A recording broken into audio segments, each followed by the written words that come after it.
사도 바울은 오늘 본문 고린도후서 5장 13절에서 우리가 만일 미쳤어도 하나님을 위한 것이요 정신이 온전하여도 너희를 위한 것이니라고 얘기를 했습니다. 자, 이 말씀 속에는 사도 바울이 당시 사람들에게 미쳤다는 소리를 듣고 있다는 것을 전제하고 있는 것입니다. 우리 예수님을 생각해 보죠. 우리 예수님의 생애를 보면 복음서에 보면 예수님 미쳤다는 이야기를 들은 적이 있습니다. 마가복음 3장에 보면 사랑하는 가족과 친척들에게 미쳤다는 소리를 들었습니다. 큰 아들 예수가 집을 나갔습니다. 집을 나가서 12명의 사람들을 부르더니 데리고 다니면서 뭔가를 가르치고 병든 자를 고치고 그러다 보니까 이 가족들도 생각하기를 내 형이, 내 아들이, 내 이 친척이 미쳤구나 라는 말을 했습니다. 또한 요한복음 10장에 보면 유대인들이 말하기를 예수에게 귀신이 들려서 미쳤다 하면서 예수가 가르치는 그것을 듣지 못하도록 선동을 했습니다. 예수님이 미쳤다는 소리를 들은 이유는 식지 않는 뜨거운 열정 때문이었습니다. 제자들을 모아서 다니고 말씀을 전하는 병을 고치는 소문을 듣고 가족들이 미쳤다고 했습니다. 또 하나는 청중들을 불편하게 만든 가르침 때문이었습니다. 바리새인들과 서기관들은 예수의 가르침이 거슬렸습니다. 그러니까 그 말을 사람들이 못 듣게 하려고 자기들을 위해서 귀신에 들려서 미쳐서 저 얘기를 하고 있다 하면서 듣지 못하도록 선동했던 것입니다. 미쳤다는 얘기를 들었던 사람 또 있죠. 사도 바울입니다. 사도행전 26장에 보면 사도 바울이 1, 2차, 3차 선교행을 마치고 자기가 잡힐 줄 알고 예루살렘으로 왔습니다. 역시나 잡히게 되었습니다. 그래서 로마의 군대가 주둔하고 있는 가이사랴, 그 해안가의 해안 도시에 붙잡혀 가게 되었습니다. 그 가이사랴에서 무려 2년 동안 감옥에 갇혀 있는데 그 바울을 알고 싶어서 당시의 총독이었던 베스토 총독과 헤롯 왕인 아그리빠 왕이 대면을 하게 되었습니다. 이때 바울이 가만히 있을 수 있나요? 예수로 미쳐 있기 때문에, 꽉 차 있기 때문에 입을 열어 예수를 전합니다. 사도행전 9장의 스토리처럼 자신이 과거의 어떤 사람이었고 그러면서 예수를 어떻게 만나서 예수를 전하게 되었다. 예수를 믿도록 하니까 총독 베스토가 뭐라고 합니까? 내 많은 학문이 너를 미치게 하는도다. 아마 바울에게 관심이 있었던 것은 바울이 엘리트 코스를 밟은 아주 학식이 많은 사람이었기 때문에 더더욱 관심이 있었을 것입니다. 바울 또한 그가 미쳤다는 얘기를 들은 이유는 그 감옥에 갇혀 있으면서도 꺾이지 않고 약해지지 않는 복음의 열정 때문이었습니다. 자, 예수님도 미쳤다는 소리를 들었습니다. 사도 바울도 미쳤다는 소리를 들었습니다. 그러면 여러분은 어떠십니까? 우리 얘기를 해보죠. 만약 여러분이 예수를 믿게 되었습니다. 그래서 예수를 믿는 사람의 특징은 사랑하는 사람들에게 전하는 것입니다. 요한복음 1장에 있는 것처럼 안드레가 예수를 믿고 형제인 베드로에게 가서 복음을 외치고 그리고 사람들이 복음을 빌립이 나다나에게 전하는 것처럼 당연히 예수를 믿는 사람의 특징은 가만히 있을 수 없다는 특징을 가지고 있습니다. 그래서 사랑하는 가족과 또 친구들에게 내가 예수를 만난 사건과 그리고 예수를 만나게 된 경위 그리고 어떤 변화를 받았는가를 그리고 내가 알게 된 예수님에 대해서 소개를 침이 마르도록 침이 튀기도록 그렇게 이야기를 합니다. 그러면 분명히 사랑하는 가족과 예수를 믿지 못하는 친구들이 한마디 하죠. 뭐라고 하죠? 너 미쳤다. 따라하겠습니다. 너 미쳤다. 옆에 있는 분에게 한번 얘기해 보겠습니다. 너 미쳤다. 너 미쳤구나. 또 우리는 어느 때 그런 얘기를 듣냐면 여러분이 교회를 오가는 횟수 그리고 교회를 가서 머무는 시간이 많아지고 자주 되어질 때 여러분들은 사랑하는 부모에게 믿지 않는 부모에게 오히려 믿음이 적은 부모에게 이런 말을 듣습니다. 너 교회에 미쳤구나. 공부에 좀 미치지? 라고 얘기를 합니다. 우리가 믿음 생활하면서 이런 소리 한 번 듣지 못하고 믿음 생활했다? 잘못된 것입니다. 이런 소리도 한 번 들어보지 못했다? 제대로 예수를 믿지 못하는 것이고 제대로 된 믿음을 갖지 않는 것입니다. 베드로전서 2장 9절에 보면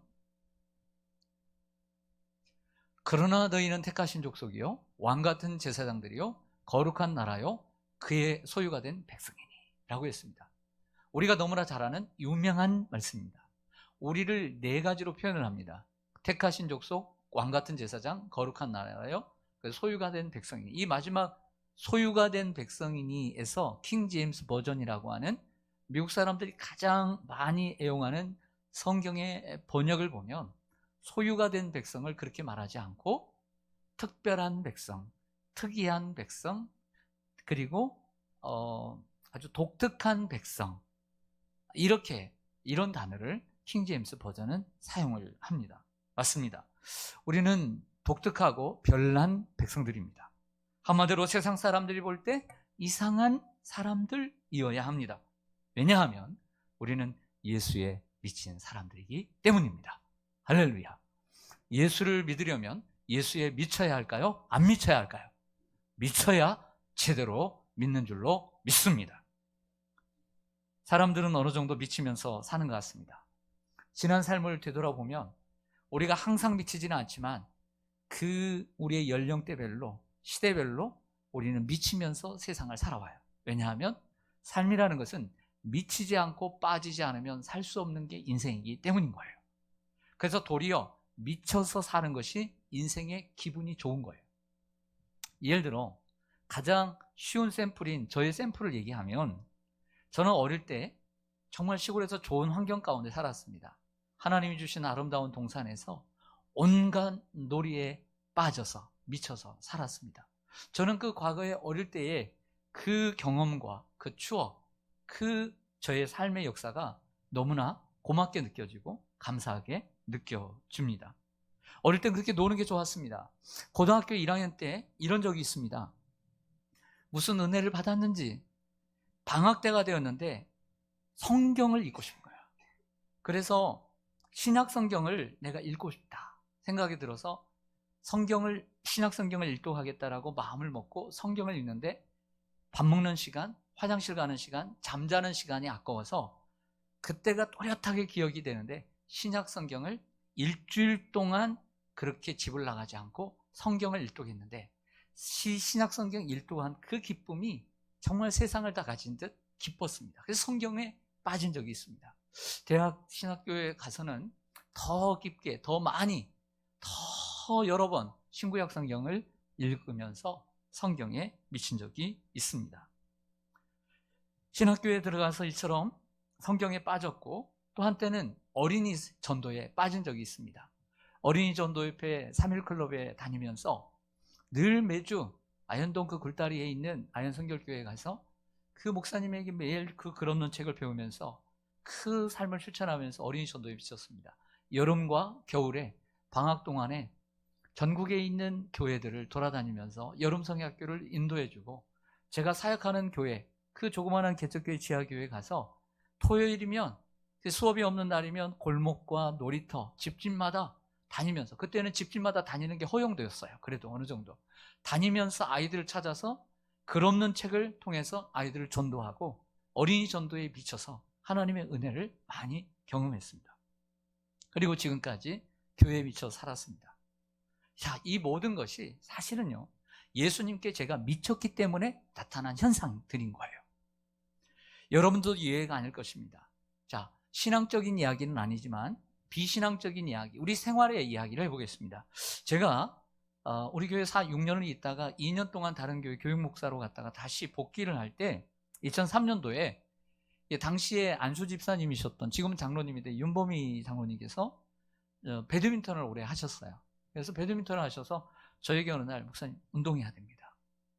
건강할 때 건강을 지켜야 합니다. 그래서 약국에서 근무를 하시니까 건강에 관심이 많아요. 그래서 저에게 애정을 보여주셨어요. 그래서 가방을 하나 사주셨어요. 배드민턴 가방. 그리고 자기가 가지고 있는 라켓 가운데 좋은 라켓을 쓰던 거지만 그래도 좋은 라켓을, 그 비싼 라켓을 저에게 선물을 주셨어요. 그러면서 저희 바로 뒷동산에 야외 코트가 2개 있는데 거기서 할머니 할아버지들에게 기초를 배웠습니다. 맨날 지면서 엄청 잘하시더라고요. 맨날 깨지면서도 아침 저녁으로 올라가 배드민턴을 했습니다. 그리고 그 다음에 2004년도 겨울이 되었습니다. 겨울이 되어 1월 1일 날 저기 산기슭길을 가다 보면 이 금천구민체육센터라는 곳이 있습니다. 도서관 지나서 거기에 등록을 했습니다. 같이 등록을 하고 1월이면 얼마나 춥습니까?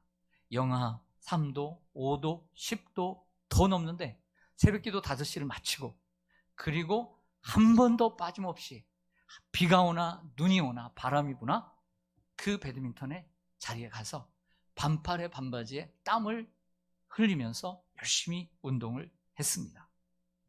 저는 그 1, 2년 동안 제가 배드민턴에 미쳤다고 생각합니다. 저는 그래서 전도 방법을 하나 배웠습니다. 일단 전도를 하려면 가방을 사줘야 된다.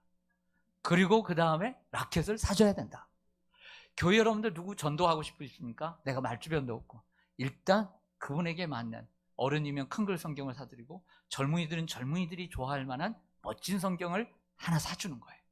그래서 그렇다면 여러분들이 선물하는 거니까 귀한 거니까 집에 있는 것은 버려도 선물 받은 것은 함부로 못 버리는 거예요. 양심의 가치가 있기 때문에. 그래서 한번 생각났고 외롭고 한가할 때 그 성경을 빼서 읽게 되고 그리고 놀랍게도 그 성경을 들고 교회에 오는 날이 오게 될 줄로 믿습니다.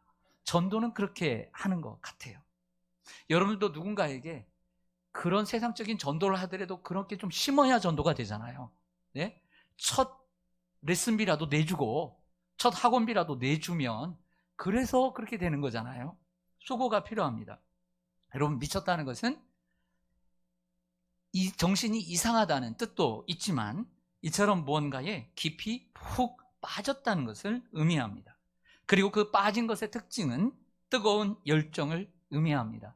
제가 눈이 10cm 내렸다고 해서 금천문화체육센터에 안 갔을까요? 그때 당시 1, 2년 동안 안 간 적 없습니다. 윤보미 장로님이 증인입니다. 같이 다녔기 때문에. 여러분 좋아하는 것 코로나라고 해서 안 합니까?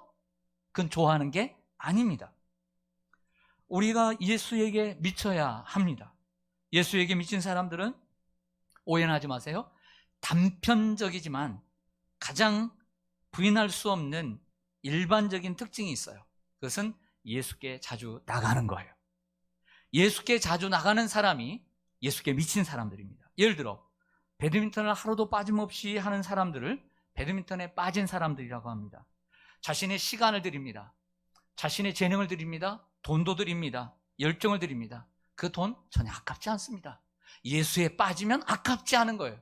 내가 예수에 빠지지 않으면 헌금이 아까운 거예요. 여러분, 이게 미친 사람의 특징입니다. 코로나 상황에서도 코로나니까 난 배드민턴 안 해. 그게 아니고 코로나 상황이지만 마스크 1개, 2개라도 쓰고 그래도 나는 배드민턴을 해야 돼. 못 살아. 배드민턴 없으면. 그래서 마스크를 쓰고 배드민턴 하는 사람을 미쳤다라고 얘기하는 거예요. 여러분들 좋아하는 운동이 있다고 하십시다. 근데 이 코로나라고 안 한다? 여러분들은 그 운동에 미치지 않은 거예요. 그럼에도 불구하고 한다. 마스크 쓰고라도 난 나간다. 여러분들은 하는 거예요. 미친 거예요. 여러분들은 무언가에 미쳐 있을 것입니다. 사람들은 그렇게 살아갑니다.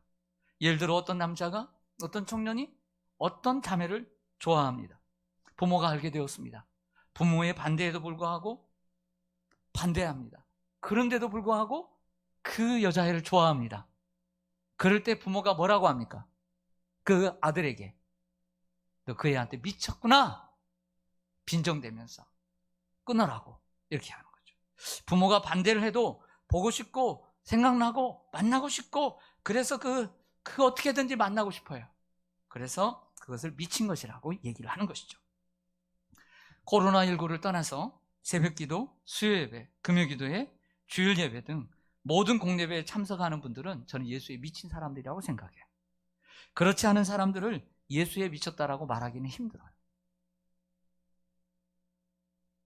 교회 가까이 살면서 주일예배 한번 나오고 자기가 맡은 사명 겨우겨우 감당하는 사람들을 예수에 미쳤다고 말할 수는 없는 거예요. 단순히 자신이 직분자이기 때문에 무엇을 맡았기 때문에 할 뿐인 거예요. 예외는 있습니다. 오해는 하지 마십시오.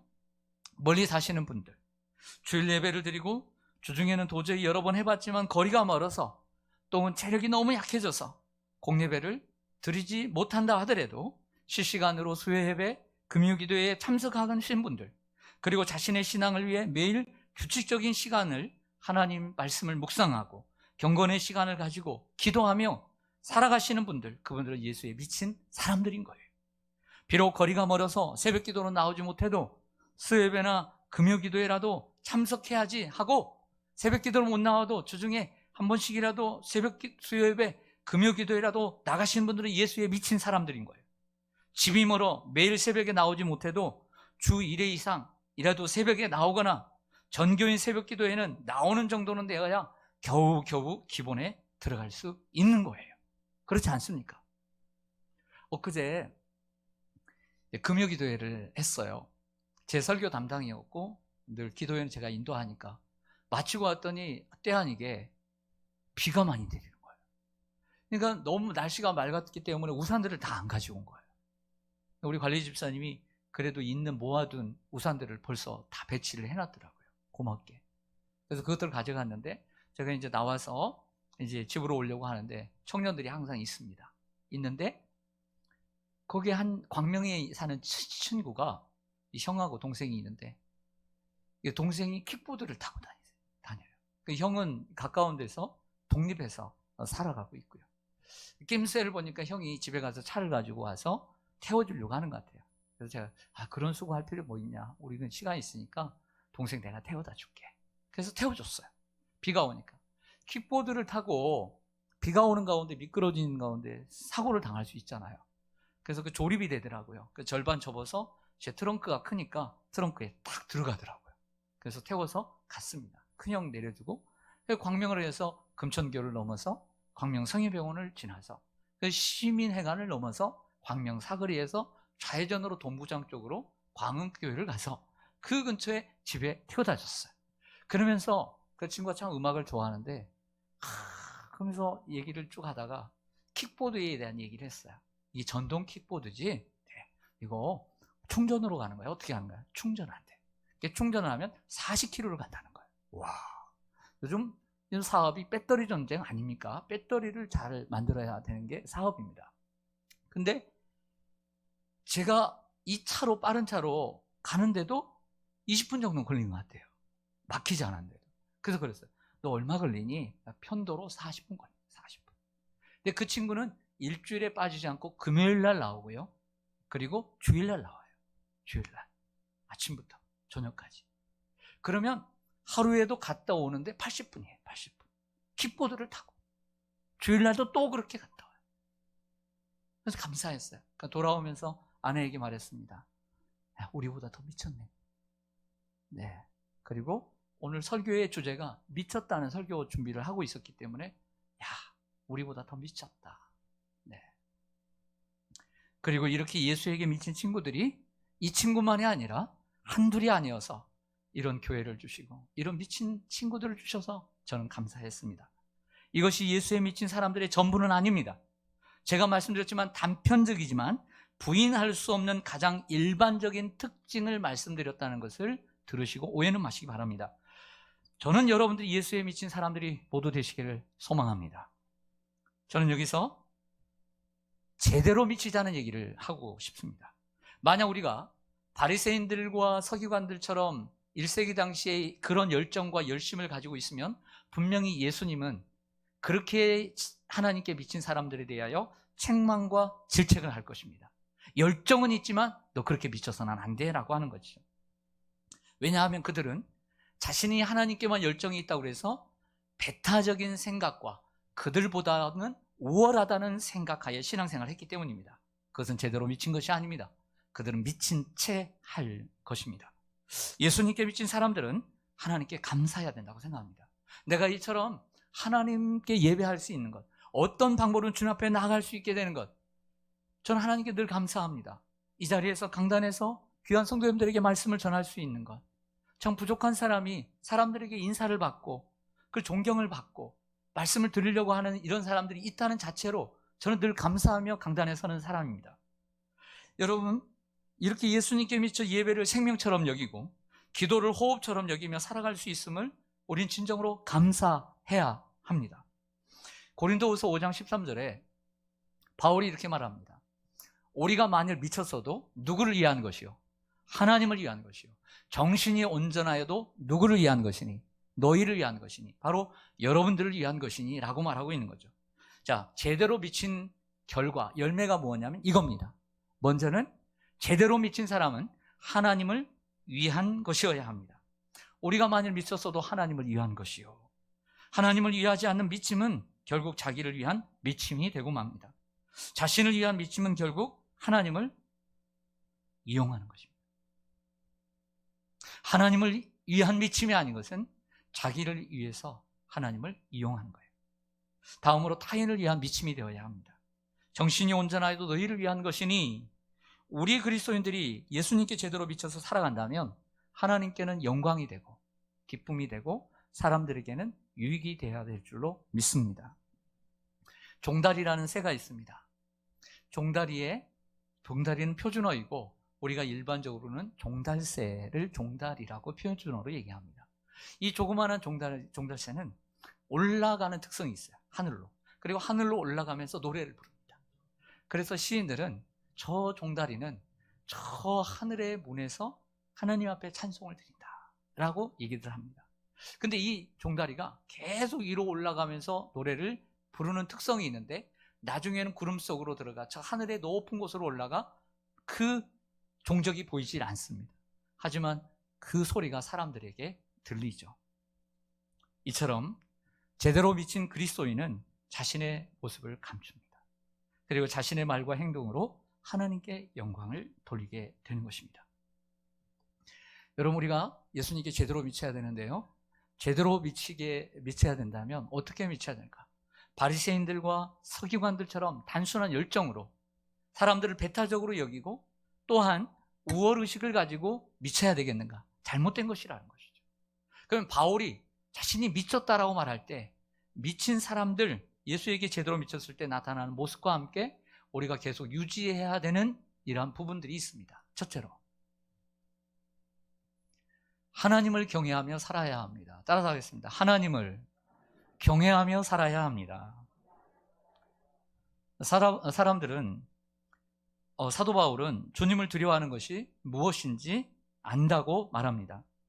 여기에 두려우심이라고 하는 것은 경외라는 단어로 바꿀 수 있습니다. 자, 이 하나님을 두려워하고 하나님을 경외한다는 말의 특징을 저는 요즘은 이렇게 설명합니다. 옛날에 주인과 노예가 있었습니다. 노예는 주인이 붙잡고 있습니다. 그 생사화복을. 그리고 월급을 받습니다. 종이 잘못하면 크게 혼납니다. 그런 어떤 두려움, 종이 주인에 대한 두려움을 두려움이라고 얘기하지 않습니다. 하나님에 대한 두려움이란 마치 유치원에 들어가기 전에 33살, 4살 먹은 어린 아들이 아빠를 향한 마음을 갖고 있습니다. 그때의 아빠는 최고입니다. 최고의 존재죠, 그 자녀에게. 아빠가 때로는 그 내끼 안 돼! 라고 하면 아빠가 무섭습니다. 아빠 무서워, 울어요. 하지만 두려워하지만은 않아요. 울지만. 두려워하진 않죠? 무서워하지만은 않아요. 그 아빠의 존재를 알기에 아빠가 최고이기 때문에 기쁨으로 달려나가는 거죠. 이것이 우리 자녀들이 하나님께 가져야 될 두려움인 거예요. 이 시대의 선지자라는 평을 받는 에이든 윌슨 토저라고 하는 분은 이런 말을 했습니다. 내가 부흥에 조금이라도 관심이 있다면 그것은 오직 사람들로 하여금 주 예수 그리스도 앞에서 기쁨으로 떨게 만드는 부흥이다. 그가 말하는 부흥은 교회가 큰 세계 최대 규모의 건물을 짓고 그리고 사람들이 모이고 그리고 하루에도 수억씩 헌금이 들어오고 이런 걸 성공이라고 말하고 있지 않나. 토자가 말하는 진정한 성공이란 한 사람이라도 하나님 앞에 그리스도 앞에서 기쁨으로 떨게 만드는 것. 이것이 진정한 부흥이요 성공이다 라고 말하고 있습니다. 그래서 묻습니다. 저 자신에게. 조 목사, 너는 교회의 진정한 부흥을 일구고 있는가? 그냥 코로나에도 살림살이가 괜찮네? 어느 정도 사람들이 나와서 헌금을 다 하고 있네? 그런 것으로 만족하지 않습니다. 우리 성도님들이 예수 그리스도 앞에 정말 기쁨으로 두려워하는가? 그런 한 사람이 천을 이루고 강국을 이루는 것이지 사람들이 많이 모인다고 해서 부흥이 아니라는 거예요. 저는 이것이 경외라고 생각합니다. 잘못 미친 사람들 중에는 열심히는 있지만 하나님을 두려워하고 하나님을 기뻐하는 모습은 없습니다. 그것은 자신이 스스로 미친 채 하는 것입니다. 우리가 예수에게 제대로 미친 사람들이 되기를 원한다면 하나님을 경외해야 될 줄로 믿습니다. 하나님을 두려워하지 않는, 기쁨으로 떨지 않는 이런 사람들이 어찌 미친 사람들이라고 할 수 있겠습니까? 두 번째로, 예수님께 제대로 미치기 위해서는 사람을 외모로 판단하거나 자랑하지 말아야 합니다. 고린도후서 5장 12절에 보면 우리가 다시 너희에게 자천하는 것이 아니요 오직 우리로 말미암아 자랑할 기회를 너희에게 주어 마음으로 하지 않고 외모로 자랑하는 자들, 어떤 자들이 있어요. 근데 그들은 마음으로 자랑하지 않고 외모로 자랑하는 자들에게 내가 대답하고자 한다.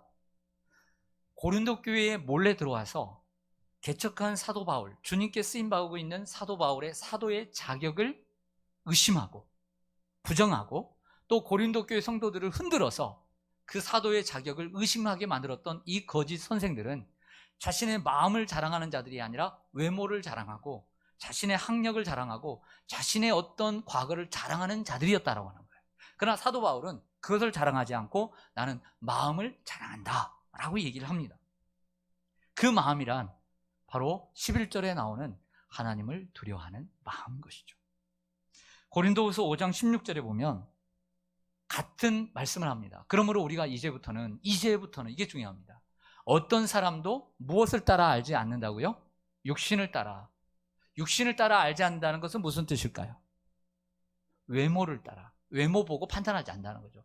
비록 우리가 누구도 그리스도도 육신을 따라 알았으나 과거에 예수를 믿기 전에 사도 바울도 겉으로 외모로 그 갈릴리 총구석 사람 목수의 아들이라네, 별것도 없으면서 뭐 메시아라고 난리야 라고, 배운 것도 없네, 학교도 안 다녔네 라고 하면서 무시하고 판단했다는 거죠. 그러나 이제부터는 내가 그같이 알지 아니하노라 라고 마음을 먹었다는 것입니다.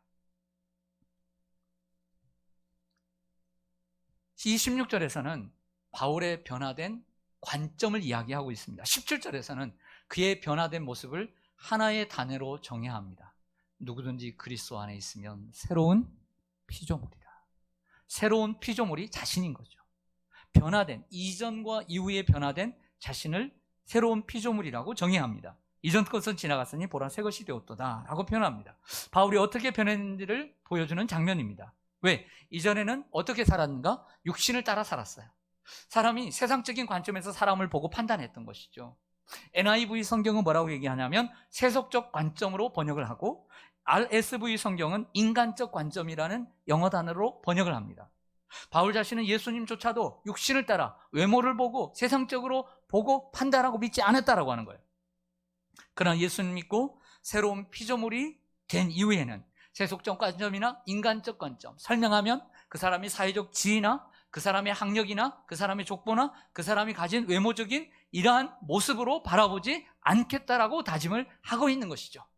예수에게 제대로 미친 사람은 세상의 관점에서 계속 세상을 보는 프리즘을 갖는 것이 아니라 정말 예수에게 미친 사람은 예수의 시각으로 세상을 보는 이러한 사람으로 변화되어야 된다라는 말을 하고 있는 것이죠. 그런 면에서 우리는 우리 자신에게 물어야 합니다. 나는 어떤 관점에서 세상을 보고 사람을 보고 판단하고 있는가? 그러면 결국엔 우리에게 답이 나오죠. 제가 여러분에게 질문하고 가르쳐준 내용이 있습니다. 답해보세요. 여러분, 사랑의 반대말은 무엇입니까? 사랑의 반대말. 여러분들의 생각을 말하지 말고 제가 가르쳤던 것을 생각하고 대답하세요. 아시는 분? 네. 여기저기서 이게 나오는데 잘 안 들립니다. 제가 귀가 잘 안 좋아서. 정말 안 좋습니다. 사랑의 반대말은 미움이 아닙니다. 여러 번 얘기했는데 사랑의 반대말은 차별이에요. 야고보서 2장 8절과 9절 말씀 볼게요. 제 말이 아니에요. 너희가 만일 성경에 기록된 대로 내 이웃 사랑하기를 내 몸과 같이 하라 하신 최고의 법을 지키면 잘하는 것이오냐.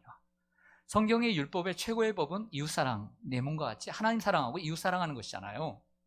만일 너희가 사람을 차별하여 대하면 죄를 짓는 것이니 율법이 너희를 범법자로 정죄하리라.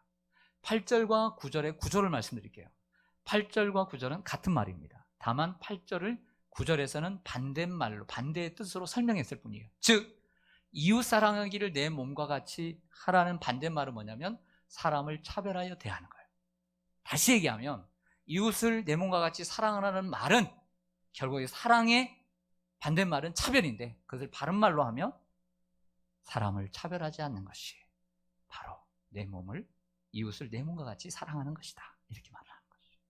그러므로 사랑의 반대말은 미움이 아니라 차별인 거예요. 이게 복음이에요. 복음을 가진 사람은 자랑하지 않으며, 그리고 복음을 가진 사람은 차별하지 않습니다. 예수님이 우리를 차별하지 않잖아요. 있는 자 없는 자, 외모적으로 차별하지 않으십니다. 성도 여러분, 우리가 그리스도 안에서 새로운 피조물이 되고 제대로 예수께 미친 사람들이라면 변화된 관점을 유지해 가야 합니다. 세상적인 관점으로 사람을 보고 평가하는 것이 아니라 마음을 보고 평가할 줄 알아야 합니다. 하지만 우리는 하나님께서 사울을 패하시고 다윗을 세우실 때 기스의 집에 가서 큰 7 형들을 안수하려고 할 때, 사무엘에게 안수할 때 그 하나님께서 사무엘에게 뭐라고 말씀하십니까? 사람은 외모를 보거니와 나는 마음의 중심을 보느니라. 우리는 인정해야 돼요. 하나님, 나는 사람을 자꾸 외모로 봅니다. 그 사람 가지고 있는 것, 배운 것, 그 다음에 외모, 옷 입은 것, 야 저거 얼마짜리? 하면서 사람을 자꾸 판단합니다. 먼저 인정할 필요가 있어요. 인정할 필요. 우리는 우리의 연약함을 인정해야 돼요. 하나님, 잘못했습니다. 이런 외모로 육신적으로 판단하지 않게 해주세요. 하나님. 이렇게 싸워야 되는 거예요, 우리가. 그래서 세상적인 관점으로 사람을 보고 평가하는 것이 아니라 마음을 보고 평가할 줄 알아요. 외모만 보고 판단하는 이러한 실수를 범하지 않도록 정말 조심해야 돼요. 그래서 외모로 사람을 차별하지 않고 자랑하지 않는 이런 삶을 사시기를 간절히 소망합니다.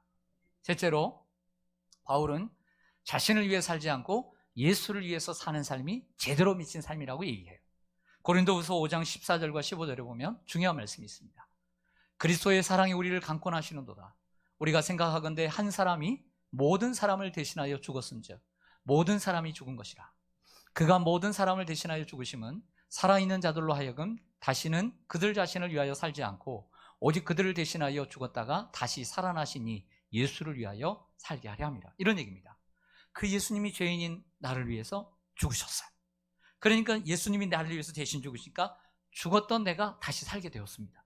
그래서 그 예수가 내 안에 살게 되었죠. 그래서 나는 이제 나를 위해서 사는 것이 아니라 예수를 위해서 산다라는 얘기를 하는 거예요.